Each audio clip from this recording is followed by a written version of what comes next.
You made mention a couple of weeks ago that you heard that Kevin Sullivan's health was improving somewhat. I did. Yeah. So that sadly turned out not to be the case. On May 12th, I'm going to run through the whole thing again. So May 12th, 2024, while in Florida for autograph signings, Kevin suffered a devastating accident. Any word on what the devastating accident was? I've never heard that. I think he was riding with somebody and they had an accident. Is all I've heard. He underwent emergency surgery that saved his leg and life, but faced severe complications, including sepsis and encephalitis. This unforeseen catastrophe placed immense financial burden on his family, as well as Kevin being in and out of consciousness in the ICU far away from home. This is part of the GoFundMe back in May. So anyway, he died August 9th, age 74. We personally saw he wasn't doing that great when we interviewed him late last year either. So, you see, I know he's been dealing with health issues for a while. Immediately thinking, what are your initial thoughts on, when you heard all that? Because obviously, if my initial thoughts that he passed away. Yeah. Well, I was very sad because I had heard, like you said, that he was doing better.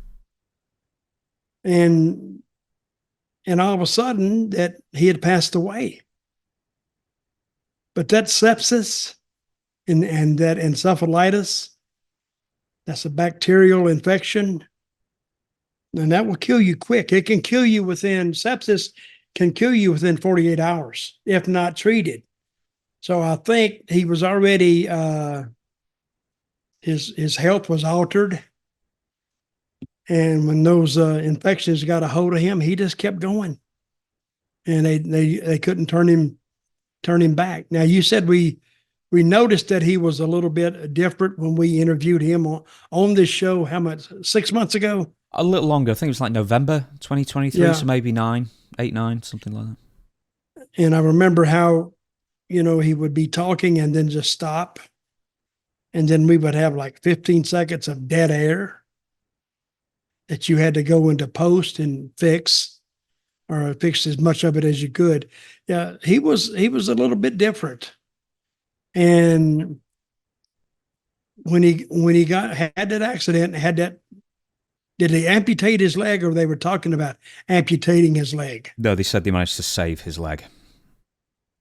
Well, and that's where the infection, he was already had a tremendous injury to his body. So when you add those two other ailments those other two diseases or viruses, he just kept going. And I was very sad because I've known probably Kevin. He was like the first regular wrestler I've ever met, and he wasn't even regular then. But then he went to Florida and got a job, and he was talking about. And when I would meet him again, he would talk about Eddie Graham and Mike Graham and how much he enjoyed Florida. And he loved Florida. And I knew his wife, and I knew his, later on, when I went to Florida, he lived right across the courtyard from me. And his wife and his little girl, and beautiful little girl, and nice wife. And, but I could tell Kevin was very motivated and had a mind for the business. See, I never knew I kind of had any booking ability in me at all until I had to be around it 3 or 4 years before I even realized what I was doing. And Eddie Graham even made the comment to Kevin one time. He says it takes about 5 years before you realize what you need to do. And that's a long time, but he's right. It takes about that long. That's why they keep WWE now, keeps that alive by keeping guys in the NXT training facility for years. To me, I call it warehousing, but either they haven't learned enough or demonstrated enough to be moved up, or if they stay in that classification too long, they just let them go. because they've done all they can. And if they can't, if they believe that the guy has no ability to be at least a little bit of a star, they're wasting their time. And they're probably doing themselves a favor and the talent a favor. As you said, Kevin was the first wrestler that you really, he was like a regular wrestler that you actually hung about with. So I think because this was before you were drafted. We've talked about this before, but since we're paying tribute to Kevin, we might as well tell the story again. But this is pre-draft. When were you drafted? Exactly. Do you remember the date? It was in like last of August or September, early September. In 1970. 1960. Well, I think it was 1970. Yep. Yeah. So essentially, you're doing some independent wrestling and stuff like that. So how did you end up meeting Kevin? Did he just happen to be on the same show as you did? And when you become friends? Was before. My brother, who's passed away now, his name was Red. He had red hair. I got 8 brothers and sisters. All of them have red hair except me and another sister. But the little red-headed kids running around. But he was the really wrestling fan in the family, not me. He was the one who talked about wrestling all the time. That's all he wanted to talk about. So since he couldn't get in, and it was Jim Crockett Promotions then, it ended up being called Mid-America. What was it? Jim Crockett? Oh, what was it? Mid-Atlantic. Mid-Atlantic. Mid-Atlantic, yep. And he went up and he talked to old man Crockett about getting a job, and he didn't have enough experience. He said, old man Crockett was a smart guy, so he said, since I can't get in on that level, I'll start my own promotion. And he did. Him and about 2 other guys, they built their own ring and started running shows. Except they knew absolutely nothing about how to book a show or how to even advertise a show. But at least he did something that he wanted to do. So Kevin had heard about it and somehow came down to meet my brother. And that's how I met Kevin. So. Were you friends straight away, or just travel partners for a short while? Or? Well, I think he came down for a week, and I don't know why he came down for another reason, but he stopped off to see my brother and to talk to him. And I don't know how Kevin ever got word that there was a little independent show down in South Carolina that he might hook up with. And we would run a show like, I don't know, once a month, once every 6 weeks. It wasn't anything regular. But he was there, and my brother was a hell of a talker, and Kevin's a good talker, so they hit it off right off the bat. And my brother thought he was some kind of a big star. I think Kevin thought my brother was some kind of big promoter. But that didn't stop them from talking. But right after that, I think that's when he went to Florida for the first time. I think he got down there about, I don't know, he got down there about at least 2 or 3 years before I did.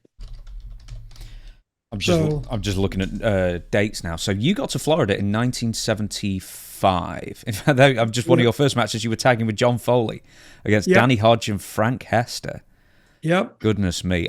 John Foley, I didn't realize it was your first tag team partner there. We'll talk about John another time. I think we've talked about him before anyway. But in regards to Kevin Sullivan, how good of a baby face was he? Because I guess it would have been a bit more in his favor because he was the small, he was fairly small. Yep. I mean, 5'6" or something like that, tagging with Mike Graham. How good was he as a baby face? Oh, he was very good. But you have to envision that wrestling fans were different in those days. They wanted to feel something for the baby faces. They wanted to feel like the baby faces were their friends. And the heels were just like dastardly bastards anyway, that they didn't even want to talk to. But teaming up with Mike Graham, Eddie Graham's son, was a real big plus for Kevin because he would automatically be accepted in that family, the family of baby faces. He would automatically, the fans would automatically accept him. And so they would go out there, and I think, and Mike had more experience, and they had Eddie Graham, and Eddie Graham, I think, was probably one of the greatest, not only trainers, but storytellers that the business had. And he could just go out there and he could tell a story with his body. I mean, you didn't even have to do it on TV. But I've seen Eddie Graham, even at an advanced age, I mean, really stand those people and keep them up. But the fans were different. They weren't exposed to all this WWF and all this Ring of Honor and all this ECW and AEW work. You know, they were old school. Even the fans were old school. And they were true believers, which was, and you had to go out there in Florida. If you went out there and you played around, when you come back to the dressing room, they would dress you down. What the hell are you doing out there? Blah, blah, blah, blah, blah. Because Eddie Graham wanted the people to believe, even though it was scripted, and most of the people kind of, at least 50% of them, believed it was scripted, or as they use that word, fake. Eddie Graham went out of his way to paint it as real as possible. That's why they had the dungeon. If they would invite people when they made comments to the office or to Eddie or to any of the promoters, that wrestling's all fake. He said, okay, well, would you like to find out how fake it is? Yeah. And they would actually have fans saying, yeah, I'll come down there. They didn't tell them the name of it was the dungeon. But brother, they would bring them in there and they'd have Bob Roop there. They would have Danny Hodge there. John Foley, when I was down there with him, they would have him there. And they've invited me to come to some of those workouts. I kind of said, no, I don't want to see it, because they beat the living crap out of those guys. And Roop, you know, Bob Roop, when you talk to him, he's a very intelligent man, but a very, very dastardly amateur wrestler. Because he'd take them down and he'd ride them like a dog till their tongues were hanging out, and go back to them and beat them up some more. See, because the guys didn't really, a few of them knew how a few moves, but you couldn't beat Roop. You couldn't beat Hodge. You couldn't even come close to beating them. And and when they left, I don't know how many people they would tell that, hey, that wrestling's not as fake as I thought it was, because they took me down there and beat the crap out of me. I doubt if he told many people, but they did make a believer out of the ones that came down there. I used to have a tape somewhere about Bob Roop. Did you ever see it? Oh, which one is it? It's not the Plan B one, is it? Did I send that to you? Which one is it? The one where he's cutting a promo and he's saying he's trying to blackmail a promoter, or is this something different? No, this is when he had a guy in the ring and they filmed it one day. I think I've seen it. It's on Legends of Wrestling Roundtable. There was clips of that being played, and it's heavily bleeped. No kidding, because you have to bleep it because the guy's crying. And you're not seeing a guy just get beat up. You're seeing him being tortured. Now, unless you have a desire to see somebody actually getting tortured, because Trump and John and Danny, they had this move where they could dislocate the shoulder, just get it hooked in the right way and feel around and pull, that whole shoulder would come out. And you got to train and study to be able to do that. And they could do it. And they were trying to dislocate this guy's shoulder. I think they finally did. But what they did, they put it back in before it was over. But anyway, one of the guys they had, he actually, they had the office up front here, and in the back was like a big, I don't know, a big storage area, and they would put the ring up back there. And they had a side door you could go outside. He told them, he said, wait a minute, I got to get out and take a break. And they let him get out. He ran to the door and kept running. And he ran out on the street, and the first police car he saw, he stopped it.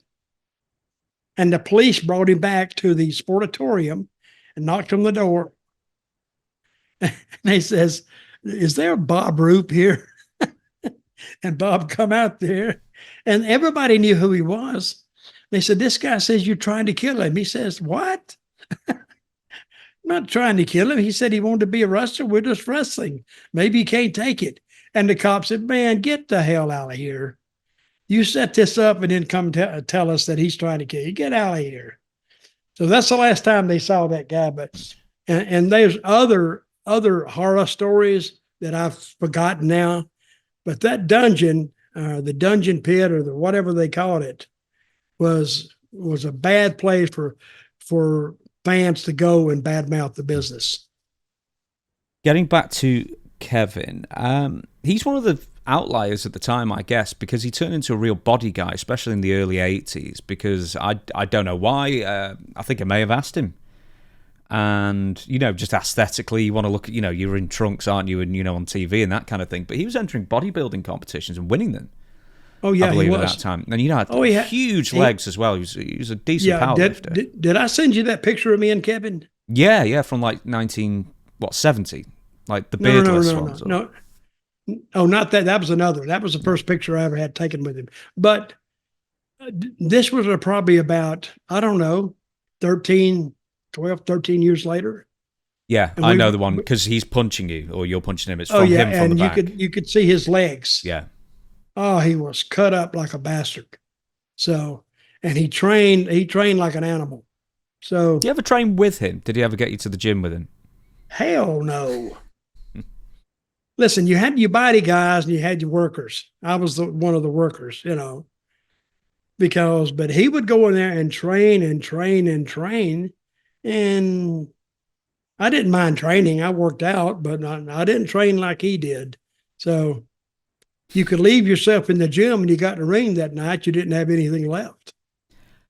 What was Kevin's relationship like with Mike Graham? Because they spent, years together on the road. I think people forget that they were in the WWF at one time as well. They travelled quite a lot. Tag team champions numerous times as well. And aside from the fact that Kevin would always be the one who got pinned in Florida and not Mike, because, that's how it goes. Was it a love-hate relationship? What was the relationship between them two? No, I don't think so. I think they legitimately liked each other. I think Kevin liked Mike, and Kevin loved Eddie. It was his mentor. He loved Eddie Graham because Eddie Graham, he was a tough bastard.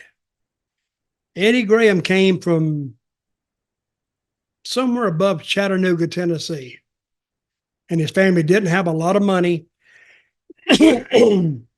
So he got into wrestling somehow, and he teamed up with Dr. Jerry Graham in WWE, or the old WWF, and drew a lot of money. And I think he went to Florida, and he had made enough money. Then he says, "I want to buy the territory." And there was the owner of the territory then was Leroy McGurk, I think, or Cowboy Leroy McGurk. I think. Maybe I'm wrong. Or maybe he owned Oklahoma. I thought Bill Watts had bought that off him. So I think Leroy Luttrell, Cowboy Luttrell. I am literally proud of myself for having thought of that name. I hadn't thought of that name in years. But he ended up buying the territory. Eddie and a couple of guys, a Japanese guy, and a few more. They bought the territory, and then Eddie molded it into what he thought wrestling should be. And wrestling was very, very hot in Florida for a number of years, for at least 10. And then Dusty came in, and of course, Dusty, the miracle he worked, and a lot of sellouts, and Eddie made a lot of money off that. Something I didn't realize until I started researching it, but Kevin Sullivan would turn turn heel against Steve Keirn. Essentially, Steve Keirn was walking through the ring and he attacked him and pinned him, and then that was it. For the rest of his career, he was a bad guy, which are just, sometimes you just really harken back to the old days where it was that simple. But I think he also said something about his dad, who had been a Vietnam prisoner of war. Mm-hmm. Was that the Kevin that said it? I don't know. Let's say yes. Or maybe Bob Roop said it. Oh, well, there was something with Bob Roop in California. So very briefly, Roy Shire, that territory was down. Kevin Sullivan and Bob Roop went over there, did something. I think Bob Roop's shoulder breaker, one of Kevin's family members or supposed family members, got the territory up massively and, sold out, and then they just both disappeared. And that was like the last sort of hurrah of the San Francisco territory. I talked to Kevin when he was in San Francisco, and he was saying, man, you need to come out here. You need to come. And I says, hey, from where I was, San Francisco was like Japan. I mean, that distance. And I got out my trusty Rand McNally road map, and I started looking, and I think it was in Atlanta. In Atlanta, and you go here, then you go here, then you go through Dallas, then you go to Phoenix and work across. Brother, it was like 2,700 miles. That was the days before air travel, or for me it was. And I said, I don't know, that's almost too far to go. And then San Francisco, when you got there, you had to go up the whole state of California to get to San Francisco. So needless to say, I didn't go. You could have been part of the last death throes of that territory, but probably wasn't worth the trip. Who was the promoter in San Francisco? That was Roy Shire. Roy Shire. Yeah, that was it. So we're gonna move over to Sullivan's He invented the battle royals. Yes, and they would work that down because Roy Shire was a detail guy, and everything had to be done here and here and here and here, and so he invented it. And they did once a year. Kevin loved it. Yeah, once a year. Yeah, they did. So, and that's where the Royal Rumble comes from, because Pat Patterson took that and added his own spin, I guess. So the Army of Darkness was a response to the Satanic Panic in the States, where unsubstantiated stories of abuse and substantiated stories of abuse regarding satanic rituals were being leaked to the media. Do you remember this? The Satanic Panic? I mean, obviously I'm too young to remember this. Charles Manson. In the right country. The Charles Manson murders. Well, that was in 1969.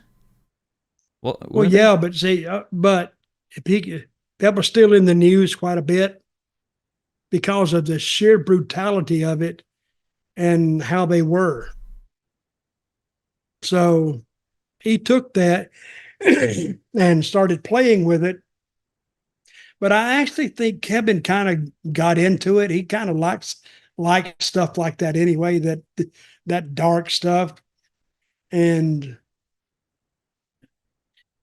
nothing is better than if you actually believe in something. Kevin kind of believed in it, and it showed because, Kevin was over as a heel, very over, because, even though he wasn't a big guy, he was still an evil guy. And that's what resonated with the fans. A Buddha Dean himself took me to the pyramid and gave me the betel nut to chew on. He's got great delivery, especially like with that thick Boston accent. And he's talking about, the Hall of Memories and the Tree of Roe and Dusty Road. I'm doing Dusty. Dusty Road, it's your karma. It's your karma. You got karma. Karma, yeah. Yeah. Hey, the first time I met Kevin, I swear to God, I couldn't understand him. He would say something like, "Hack the car." I said, "What? Hack the car. What are you saying?" He said, "Hack." I said, "Oh, park. The car. I got it. So we had to go through another line so I understood what he said. But he had a really, really thick Boston accent. And he used to talk about he was such a fan, he would take the train from Boston all the way down to New York City. And he said it was pretty cheap, really. And he could get off at Union Station. I think he got off, he said. And I guess the garden was very close to there. And he'd walk to the garden, buy a ticket, go in, watch the show.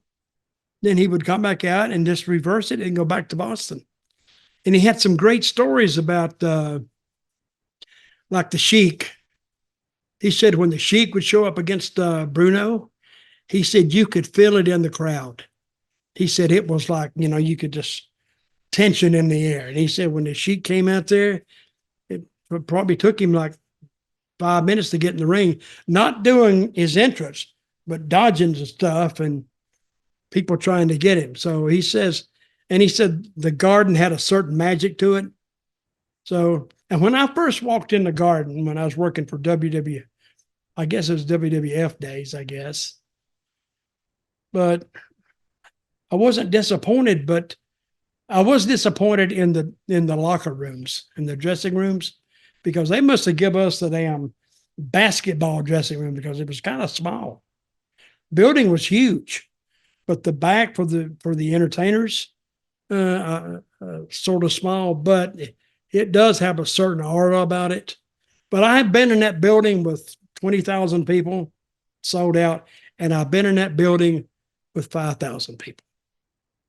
Because the 5,000 people was when he tried to bring in all those other gimmicks at one time, the damn coal miner and the dirty white boy is somebody, and the goon for hockey. Boy, did they bomb. So when Vince looked out there and saw 5,000 people, and 5,000 people, it looked empty, totally empty. And for all rights and purposes, it was empty. Putting 5,000 people in a 20,000 seat arena, nobody.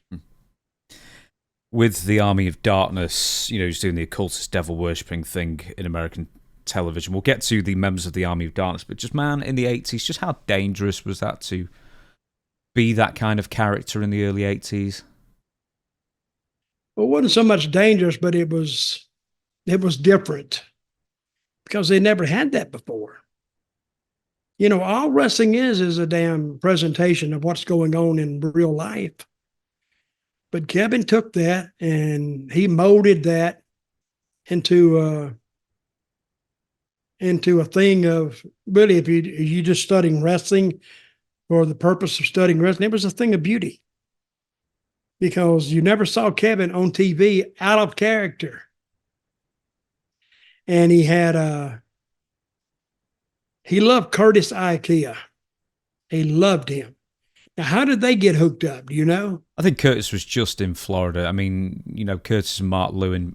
Mark Lewin would be in the Army of Darkness, of course, but they were always a pairing, always trying to steal other people's territories, that kind of thing. And which apparently they tried quite a few times, including with Stu Hart, would you believe? Like in the 50s or 60s or whenever. Who did? Who tried to steal Stu Hart's territory? Curtis and Mark Lewin. They did? Yeah. They didn't get anywhere. I don't know if they ever actually managed to get anyone's territory off them, but if they did, it was a short-term thing. But I believe that, Curtis was just in Florida at the time, and that's how they hooked up, I figure, anyway. I don't think I ever met him. You met Mark Lewin, though. Oh, I've worked with Mark Lewin, yeah. Yeah, I'm not sure maybe we have, I don't remember. Any stories on Maniac Mark Lewin? We'll get to the rest of the Army of Darkness in a minute. Mark Lewin, he was different. I'll say that. You'd come in, you sit down in the dressing room, and he'd just look at you. And you see him looking at you, and you go, "You're looking at me?" And he'd just stare at you. And the times that I worked with him, he didn't give me nothing. I tried to take a few things, he didn't give it. So he just beat the shit out of me.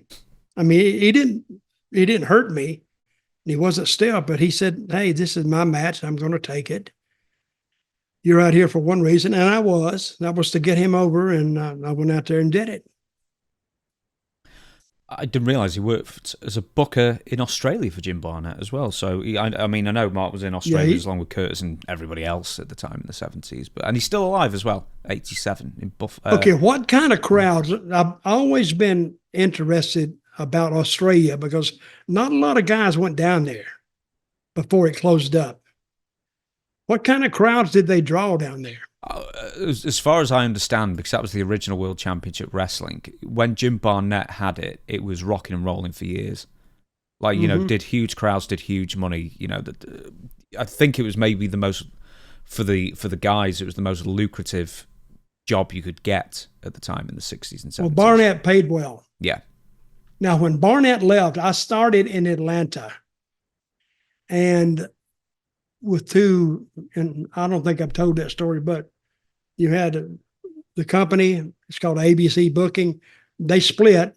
Tom Ernesto, the booker, the original assassin, went with Ann Gunkel, whose husband owned part of the territory. He died of a heart attack in the ring with Ox Baker. Yeah.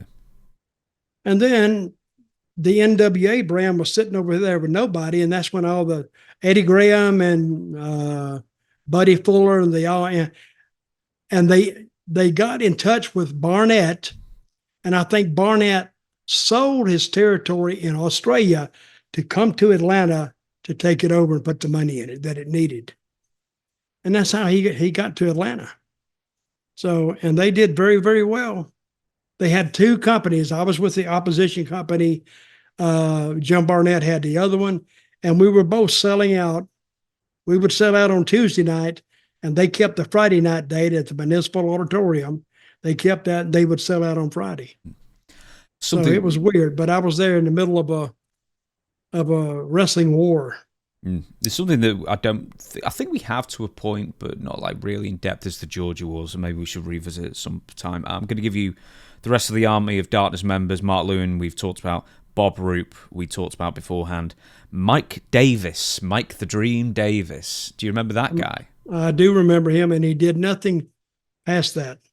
No, he just did a Dusty Rhodes impression. So he was like hypnotized by Kevin Sullivan and did a Dusty Rhodes impression. That was about it. Best I could tell. The Lock, Luna Vachon. Yep. Was in the Army of Darkness. And Fallen Angel, Nancy Sullivan at the time.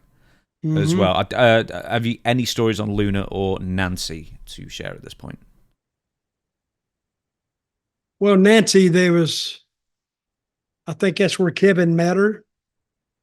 And I think he got a divorce from his wife when he found Nancy. And then I don't know anything bad about her. And then I think her and Kevin got a divorce. Of course, everybody knows the story about her and the Canadian killer. What was his name? Benoit.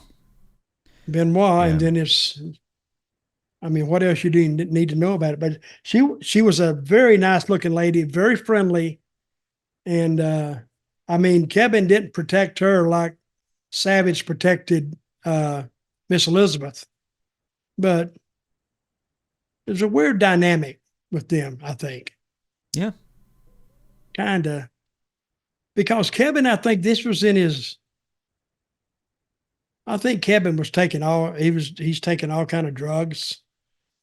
He was spacing out and zoning out, and Mark Lewin was a little bit of a drug taker too, so they would get all messed up, come up with all these ideas that sounded great while they were under the influence of drugs, and they would get up in the morning and they would say, "What the hell did we decide last night to do? What was that again?" And he couldn't remember it. But he did come up with enough good ideas that popped San Francisco and popped a few more places. On that basis, closing thoughts on Kevin Sullivan. He's for my generation, I guess, he's more well known as a booker because obviously we didn't get the territory wrestling, and I know him from WCW and later on in interviews and all the stuff he booked and booking the NWO and stuff like that. But sort of like closing thoughts on Kevin Sullivan and anything as far as like his creative mind goes as well. Well, I think I think later on in life, I think he kind of, it's like a writer. A writer, he has periods of productivity, and then it kind of, what they call the writer's block. I think Kevin had years and years and years of creativity that drew money, and then he hit the wall. But he still knew what it took to get angles over, and to tell stories.